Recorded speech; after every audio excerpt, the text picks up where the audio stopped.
Hey all, I just wanted to review and give a bit of an analysis to a gameplay round that I had in Battleborn recently, as well as sort of talk about Battleborn itself.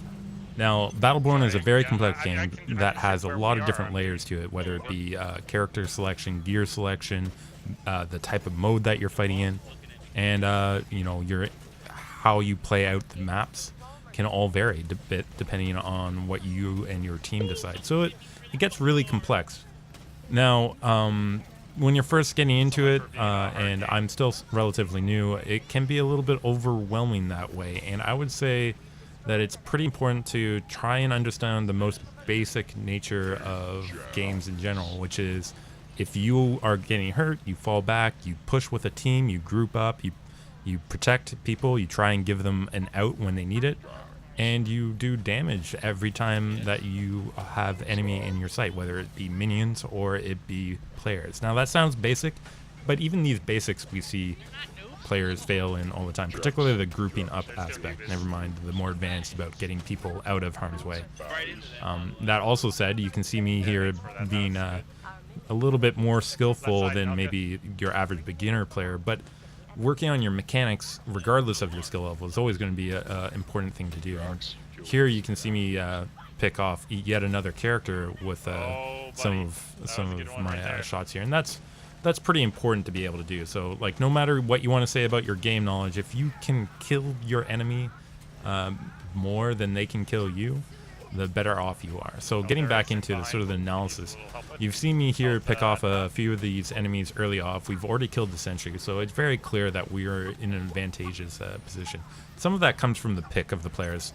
Now, the Marquis character, I know I just died here, but the Marquis character is actually quite a strong pick. Allows a lot of damage at range and sort of shuts down a lot of other characters, particularly larger hitbox characters.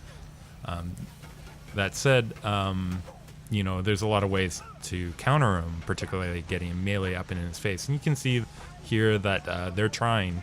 In this case right here, I actually had known that Alani was coming up, so I had previously set up some of the owl traps and tossed down a time warp there in order to make sure that I could do enough damage and beat her out.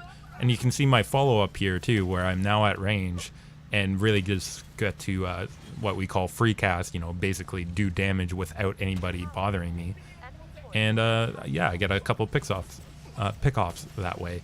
And it really continues. You could see that some of these players may not have had the skill that was comparable to us, and that just sort of snowballs out of control in Battleborn. And unfortunately, it really does not scale well, Battleborn, in terms of when you start to roll an enemy, you generally just keep on winning pretty easily, and that's for the most part happening. So what you're going to see up and coming though is going to be a little bit of difference than the previous fights. Jax here gets involved in a fight that he can't win with Caldarius. He's already low on health, and he's starting to peel back. I'm trying to get to him to help him. He has Caldarius and Alani after him, but unfortunately the route he took in this situation here was just away from my sightline, so there's nothing I could do. Their players then tried to jump me. The Reyna here tried to solo me.